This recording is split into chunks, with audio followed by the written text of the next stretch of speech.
Hola, hoy vamos a hablar de las membranas extraembrionarias, pero cómo es su interacción para formar las placentas. Se denomina placenta a todo órgano de intercambio materno-fetal constituido por tejidos maternos y embrionales. No es exclusiva de los mamíferos placentados.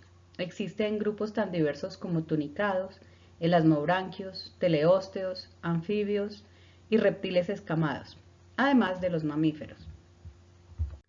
Como adosa tejidos maternos y fetales, tiene como funciones: protección, por ejemplo, control de la temperatura y presión física. Producción hormonal, puede producir progesterona, estrógenos, gonadotropina coriónica y lactógeno placentario. En el metabolismo, puede sintetizar glicógeno, colesterol y varios ácidos grasos. Respiración, es la función más básica e importante, que es el intercambio de gases. Nutrición, transporte de nutrientes entre la madre y el embrión. Y para algunas especies también la función excretora, es decir, la eliminación de los derivados del metabolismo embrionario a través de la placenta. En amniotas y derivadas de sus membranas extraembrionarias, las placentas se dividen de acuerdo con la membrana que se asocia a la pared uterina. La placenta coriovitelina, también llamada onfaloplacenta, se forma por la relación del saco de la yema con el corion y la mucosa uterina. Se encuentra en mamíferos marsupiales y en los reptiles escamados. La placenta corioalantoica o alantoplacenta conjuga la pared uterina con el corioalantoides. Es propia de los mamíferos euterios, pero también es encontrada en mamíferos marsupiales y en reptiles escamados. Entonces, tomando como ejemplo la cámara de incubación intraoviductal de un lagarto vivíparo, podemos mostrar cómo es que se establecen los dos tipos de placentas. En el hemisferio embrionario o embriónico, donde se ubica el embrión en desarrollo, el alantoide se extiende por debajo del corion. Entonces tenemos la conjunción del corioalantoides con la pared uterina. La mayor parte de los escamados vivíparos mantienen una membrana de la cáscara delgada y producida por el mismo útero. El corioalantoides queda entonces adherido a esa membrana de la cáscara, que se va degradando con el avance de la gestación en las especies placentotróficas. El intercambio de gases se da a través de este corioalantoides, gracias a la circulación de la membrana lateral espláncnica extraembrionaria que forma el corioalantoides. En el hemisferio abembrónico, el saco de la yema, que se rodea del mesodermo lateral espláncnico vascularizado, se adhiere contra el corion para formar la placenta coriovitelina. En los reptiles escamados vivíparos, el mesodermo extraembrionario espláncnico, que va rodeando el saco de la yema, no hace la epibolia completa hasta la región más ventral, sino que invade el saco de la yema, separándolo en dos porciones: el saco de la yema mismo y debajo una masa aislada de yema. Este mesodermo, que se mete dentro de la yema misma, se denomina mesodermo intravitelino, y recordemos, es el mesodermo lateral espláncnico del saco de la yema. Esta masa aislada de yema y la manera como el mesodermo penetra el saco de la yema es exclusiva de los reptiles escamados, constituyéndose en una de sus sinapomorfias. En el hemisferio embriónico, entonces, se forma la alantoplacenta de los escamados. Inicialmente, el alantoides es pequeño, cuando se compara con el saco de la yema, que está llena de yema en las especies lecitotróficas. Cuando el saco de la yema va perdiendo contenido, porque es consumido por el embrión en desarrollo, el alantoides va ocupando el hemisferio abembriónico, llevando el corioalantoides hacia esa zona. En el hemisferio abembriónico, el saco de la yema se ha partido en dos. La masa aislada de yema queda contra el corion para formar la placenta coriovitelina u onfaloplacenta. Como esta placenta no está directamente vascularizada, porque el mesodermo lateral espláncnico no llega a meterse por debajo del corion, entonces se dice que es una onfalopleura bilaminar. Bilaminar porque tiene dos capas: el corion y el hipoblasto del saco de la yema. Para serpientes y algunos lagartos, cuando el saco de la yema se va reduciendo por el consumo de la yema, el alantoides, acá en rojo, invade progresivamente el hemisferio abembrónico e ingresa por la hendidura o el espacio dejado por el mesodermo lateral espláncnico extraembrionario al ingresar a la yema, y entonces la placenta del saco de la yema pasa de ser onfaloplacenta a ser onfalalantoica. Todos los reptiles escamados vivíparos desarrollan ambos tipos de placentas. La corialantoica es predominantemente respiratoria y las derivadas del saco de la yema pueden permitir el paso de agua y algunos iones, incluyendo el calcio necesario para la osteogénesis. Sin embargo, todas estas especies son predominantemente lecitotróficas. En escamados macrotróficos se desarrollan estructuras para hacer más eficiente el intercambio de nutrientes madre-feto. Efectivamente pasan más que oxígeno, agua y algunos iones. Pasan también lípidos, aminoácidos, azúcares. Estos materiales pasan a través de estructuras especializadas en el útero y la placenta coriovitelina, pero también de la placenta corialantoica. Solo hay 5 clados dentro de los escamados que tienen placentotrofía importante y todos son de la familia Cincidae. Y se ha comprobado para todos ellos algún grado de placentotrofía. En este caso, la presencia de un placentoma en la placenta corialantoica es propia del clado australiano del género Pseudemoia, que tiene una placentotrofía importante. En las especies macrotróficas obligadas, esto es, que todos los nutrientes necesarios para el desarrollo embrionario provienen de la transferencia placental de nutrientes, como las especies americanas del género Mabuya, que también obviamente son de la familia Cincidae, se desarrollan además otras estructuras que sustentan el intercambio de todos los nutrientes para el desarrollo embrionario. Todos son derivados del coriolantoides. No tienen una placenta coriovitelina activa. El saco de la yema no tiene yema y por tanto se retrae muy temprano en el desarrollo, por lo que el alantoides puede invadir por debajo del corion desde la gastrulación. Estas especializaciones de la placenta corialantoica para el intercambio de nutrientes en las especies de Mabuya incluyen, además del placentoma, el paraplacentoma, las areolas coriónicas y las placas de absorción. Como en mamíferos euterios, el saco de la yema se mantiene, pero no tiene función en la nutrición. Este tipo de placenta corialantoica con especializaciones es muy semejante a la de los mamíferos euterios, en los que la placenta es solo también corialantoica y no tienen placenta coriovitelina. Las especializaciones y el tipo de placenta y células implicadas en Mabuya la hacen muy similar a la placenta de los rumiantes. Vamos a ver cuando veamos la placenta de los rumiantes. En los marsupiales, que siendo placentotróficos obligados porque no tienen yema para suplir la nutrición del embrión, pero también tienen una gestación muy corta porque la mayor parte de la macrotrofía se da en el marsupio después del nacimiento. La placenta que más se desarrolla para el intercambio de nutrientes es la placenta coriovitelina. Puede haber especies como en A y en B en las que la placenta coriolantoica no se desarrolla, el alantoides no llega a tocar la pared uterina y todos los nutrientes entonces derivan del intercambio entre el saco de la yema que está vacío, pero que se une al trofoblasto para este intercambio de nutrientes madre-feto. El alantoides solo tiene función de acumular residuos del metabolismo nitrogenado. Miren aquí los dos ejemplos. Nuestra Didelphis marsupialis tiene este tipo de placenta completamente coriovitelina y el Dasyurus viverrinus de Australia también no desarrolla una placenta coriolantoica. Y especies como en C y D, en donde el alantoide se desarrolla y pega al trofoblasto para formar una placenta coriolantoica. Por lo tanto, se forman las dos placentas, pero predomina la coriovitelina en extensión. La placenta coriolantoica, acá en Perameles, forma vellosidades coriónicas y es muy eficiente en el intercambio de nutrientes, mientras que la coriovitelina está especializada en el intercambio gaseoso.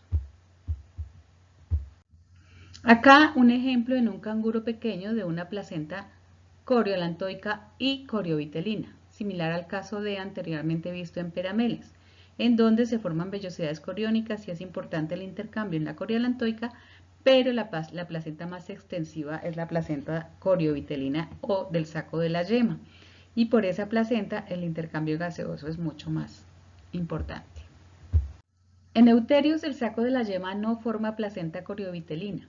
Toda la transferencia de nutrientes se da a través del coriolantoides, que es el que forma la placenta. de la misma manera como vimos en las especies de mabuya. Las vellosidades coriónicas pueden estar en toda la cámara embrionaria o pueden concentrarse en algunos lugares del trofoblasto. Las vellosidades coriónicas son proyecciones del trofoblasto que se extienden para acercarse a la circulación uterina. Llevan las extensiones de las arterias y vena umbilical, que es la circulación embrionaria, al alantoides. ¿Cómo se organizan las vellosidades coriónicas? Permite definir tipos de placentación en los euterios. Veamos.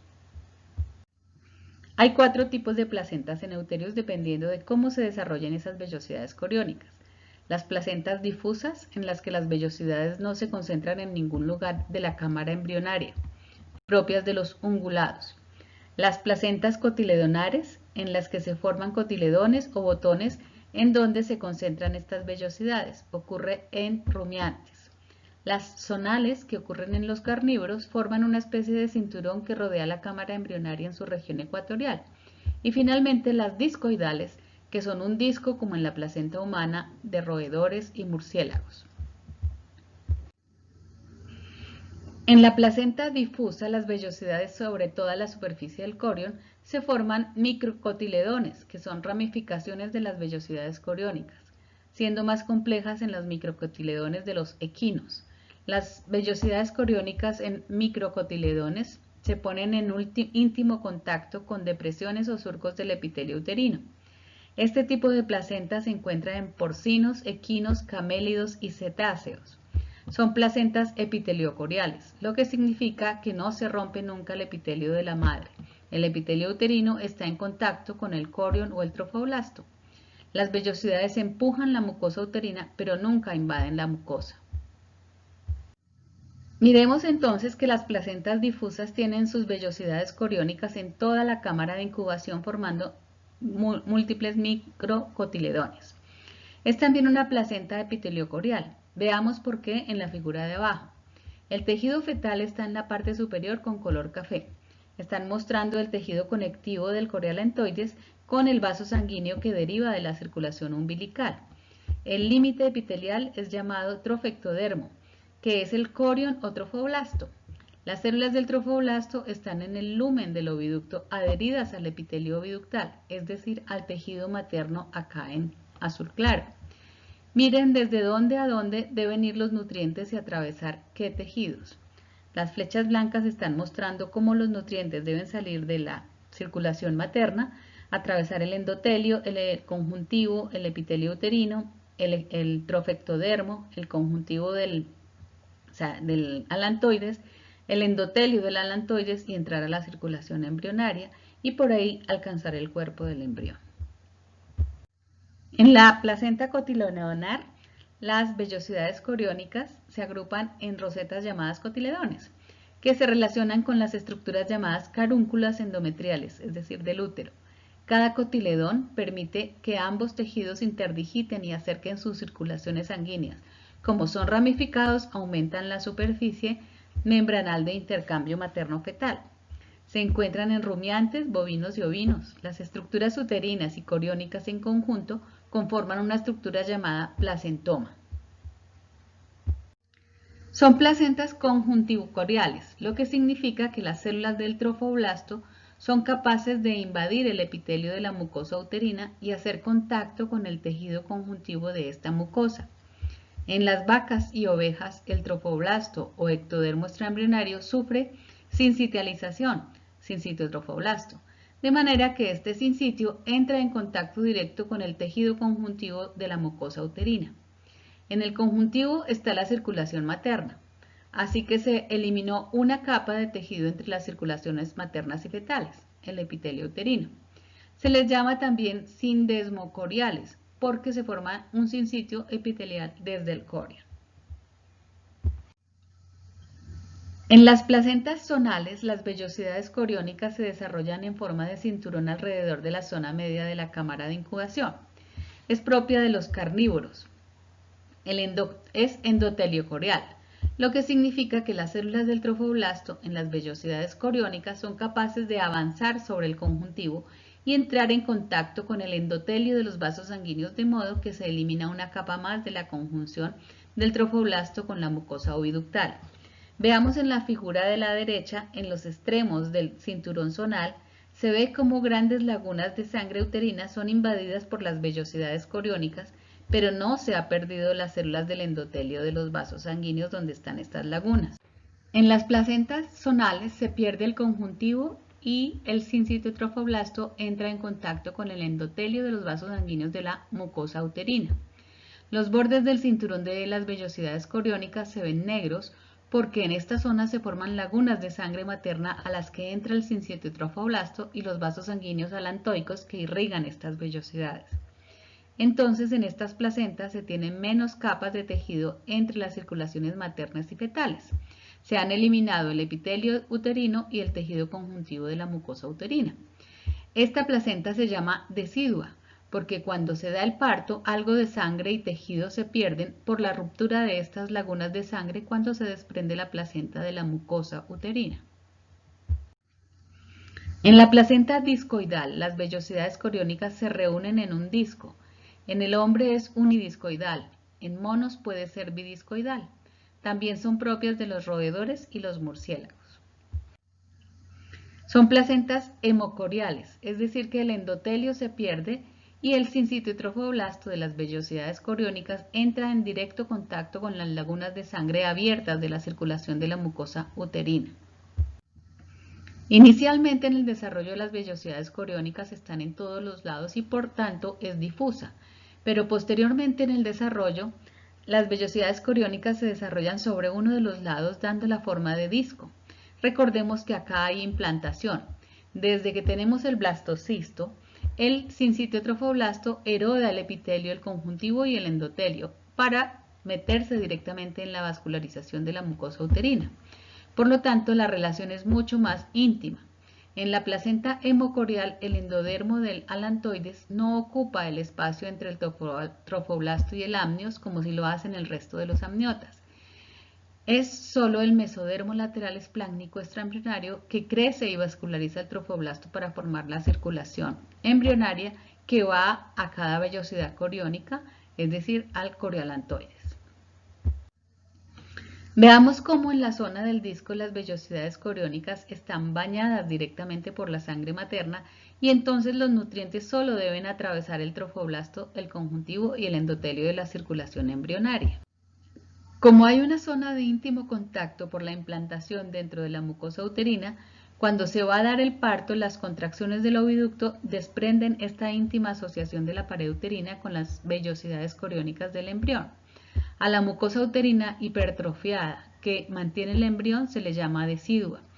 Esta tiene que ser liberada del útero junto con el embrión y como hay lagunas de sangre profusas que estaban en contacto con las vellosidades coriónicas en el disco embrionario, hay sangrado y expulsión de todos los tejidos del endometrio.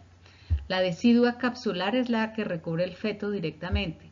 La decidua basal es la que forma el disco placentario y la decidua parietal es el resto del endometrio uterino que no estaba en contacto directo con el embrión, pero igual va a salir. Al parto se puede ver la conexión entre la placenta discoidal y el neonato. Miren por favor el tamaño relativo de la placenta y el bebé. La placenta y las deciduas completas salen después del neonato. Por lo tanto, estos órganos y los tejidos se llaman secundinas. Entonces estamos viendo los tipos de placentas por la distribución de las vellosidades coriónicas en mamíferos euterios. Difusa, con cotiledones, zonal y discoidal. Los tipos de placenta por la distribución de vellosidades coriónicas están directamente relacionados con el tipo de placenta por la interacción entre los tejidos. La placenta epiteliocorial de las placentas difusas, la sinepitocorial o sindesmocoriales o conjuntivocoriales, se llaman así, las tres nombres están bien, de las placentas cotiledonarias, la endotelocorial de las placentas zonales y finalmente las placentas hemocoriales de las placentas discoidales. Aquí resumimos lo que acabamos de decir. Las placentas difusas son endotelio-coriales y son indeciduas. Las placentas cotiledonarias son conjuntivo-coriales y son indeciduas. Las placentas discoidales son endotelio-coriales y son deciduas. Y las discoidales son hemocoriales y son deciduas. La placenta de Mabuya, el escamado que tiene placenta más compleja hasta ahora conocido, es muy parecida a la cotiledonar. Con esto terminamos de ver las membranas extraembrionarias y la placentación. Muchas gracias.